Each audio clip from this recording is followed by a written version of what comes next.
ముందుగా number 1 TV news వారికి మా యొక్క ధన్యవాదాలు. సార్ నేను ఒక అంగన్వాడీ టీచర్‌ని.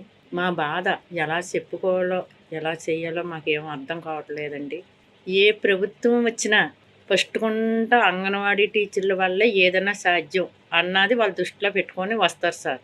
వచ్చి ఎలక్షన్ ముందర వచ్చి ప్రతి ఒక్క హామీ నెరవేరుస్తామమ్మా అని ప్రతి ధర్నాల కాడికి కానీ, సమ్మె కాడికి కానీ, అంగన్వాడీ సెంటర్లకు కానీ వచ్చి హామీ ఇస్తారు సార్. గెలిచిన తర్వాత ఏ ప్రభుత్వాలు కూడా మాకు సహకరించలేదండి. నేను గత 2002లో జాయిన్ అయ్యాను సార్. నాకు 2 బాబులు. మా ఆయన అప్పుడు కాళ్ళు చేతులు పనిచేయక మంచం మీద ఉన్నారు సార్. ఆయన ఒక 14 సంవత్సరాలు ఉన్నారు. మా చిన్న బాబు, పెద్ద బాబు ఇద్దరు కూడా, ఒక బాబుకి 8 సంవత్సరాలు, ఒక బాబుకి 3 సంవత్సరాలు అయినప్పుడు నేను అంగన్వాడీలో చేరాను సార్. నా కుటుంబం నడక 2 అబ్బాయిలని కూడా గేదెలు కాయడానికి పెట్టేశాను సార్. ఇప్పటికన్నా ఇది గవర్నమెంట్ది కదా, ఇప్పటికన్నా జీతం పెరుగుతుంది, నా 2 బాబులు భవిష్యత్తు బాగుంటుంది అన్న ఉద్దేశమే నేను ఈ అంగన్వాడీలో ఉండిపోయాను సార్. అప్పటి నుంచి ఇప్పటి వరకు కూడా. కానీ అప్పటి నుంచి ఇప్పటి వరకు కూడా 1000 అలాగా వేస్తూనే ఉన్నారు తప్ప ఎప్పుడు మాకు తగ్గ శ్రమకు తగ్గ ఫలితం అన్నది జరిగింది కాదు సార్. అంతలోకి మా ఏజ్ అంతా అయిపోయింది సార్. కుటుంబం ఉన్నాడుగా మా 2 అబ్బాయిలని కూడా గేదెని కాయడానికి పెట్టేసాను సార్. ఒక అంగన్వాడీ టీచర్ని అయ్యి ఉండి మా అబ్బాయిలకు చదివించుకోండి సామెత లేకపోయింది నా దగ్గర. మా ఆయన చూస్తే 14 సంవత్సరాలు మంచం మీద ఉన్నారు, ఆయనకి దినం తీర్చాను. మళ్ళీ 2 బాబులని కవతం పెట్టి గేదెని కాయడానికి పెట్టి నేను అంగన్వాడీ ఉద్యోగం చేసుకొని పెంచుకున్నాను సార్. సరే అని చదివిద్దామంటే నా దగ్గర డబ్బులు లేవు. ఇంట్లో చూస్తే కుటుంబం నడలేదు. ఏమో ఆ టైంలో నేను ఈ అంగన్వాడీ ఉద్యోగం మానేసి ఎక్కడన్నా ప్రైవేట్గా లేదంటే ఏ హైదరాబాద్ సైడ్ అయినా ఎక్కడికైనా పోయి ఉంటే నేను ఆ శ్రమ తగ్గ ఫలితం నాకు ఇచ్చిన నా బిడ్డలు నేను చదివించుకుంది. ఈవేళ దేనికి సంతకంటే అయిపోయారు మా అబ్బాయిలు 2 కూడా. సార్ నాకు తెలియకడుతున్నాను. 12,000 జీతం అని అమ్మ వాళ్ళు కట్ చేశారు, కోటా కార్డులు కట్ చేశారు, ప్రతి సంక్షేమ పథకం కూడా జరగకుండా ఆఫ్ చేసేసారు. మాకు 11,500 సార్, 12,000 కాదు. ప్రతి ఎక్కడికి వెళ్ళి ఏ నెట్లో కొట్టి చూద్దామన్నా సరే, వితంతు పింఛనికి పెట్టుకుందన్నా సరే అన్నీ గవర్నమెంట్ జాబ్. మరి గవర్నమెంట్ జాబ్ అన్న తోటి గవర్నమెంట్కి సంబంధించి ఇవన్నీ మాకు ఇవ్వాలి కదా సార్. అలాగంటే మీరు ప్రైవేట్ వాళ్ళు అంటారు, ప్రైవేట్గా అయితే మాకు సంక్షేమ పథకాలు అన్నీ ఇవ్వండి అంటే మీరు గవర్నమెంట్ వాళ్ళు అంటారు. ఏడు సార్ ఈ ప్రభుత్వం. ఒకప్పుడు రాజకీయ నాయకులు అంటే చిన్నపిల్లలు ఫోటోలు చూపించి అమ్మాయి ఇలాగ ఉండాలని చూపించేవాళ్ళు. ఇప్పుడు రాజకీయ వాళ్ళని చూపించడానికి భయం వేస్తుంది సార్ చిన్నపిల్లలకి. ఇప్పుడు మాట్లాడేది ఒక రాజకీయ నాయకులు ఆడుతున్నారు సార్. నిజాయితీగా ఒక్కరు మాట్లాడతలేదు.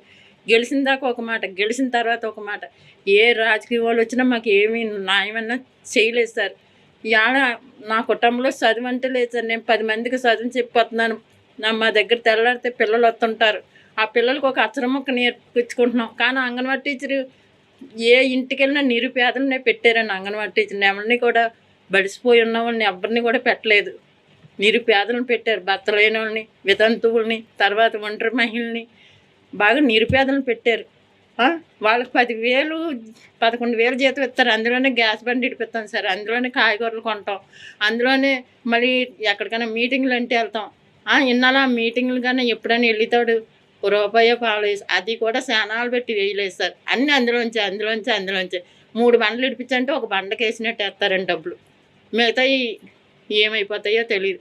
ఇన్నాళ్ళు బుక్కులు ఇచ్చేవారు, స్కూల్లో బుక్కులు రాయడానికి రిజిస్టర్లు ఇచ్చేవారు, అవి కూడా శానాలు పెట్టి ఇవ్వలేదు. అవి మేము కొనుక్కోవటమే.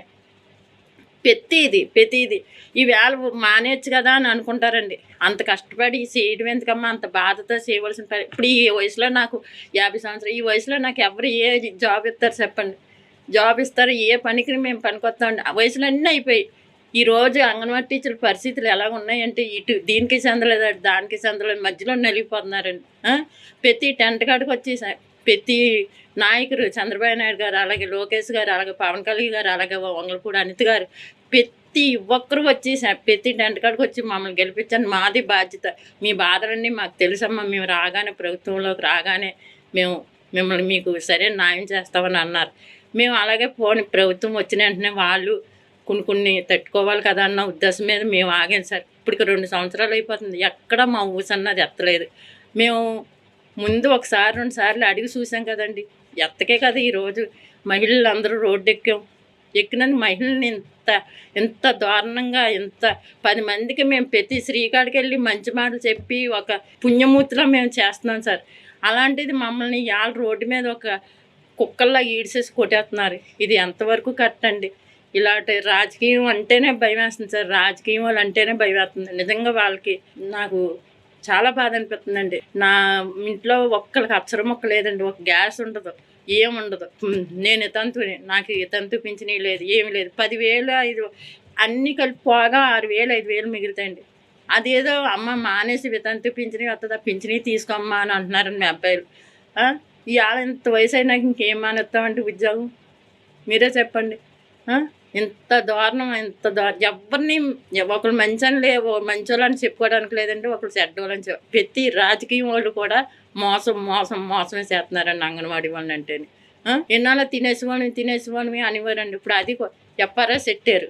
పేసప్ పెడితేనే కదా స్టాకులు ఇవ్వడం వస్తుంది, లేకపోతే లేదు. అన్నీ కరెక్ట్గానే చేస్తున్నాం. అంగన్వాడీని ఎలాగ తొక్కాలని చూస్తున్నారు తప్ప ఎలాగా పైకి తీసుకురావాలన్నది. ప్రతి పోషకాహారం అందరికీ పంచుతుందండి. మాకేదండి పోషకాహారం?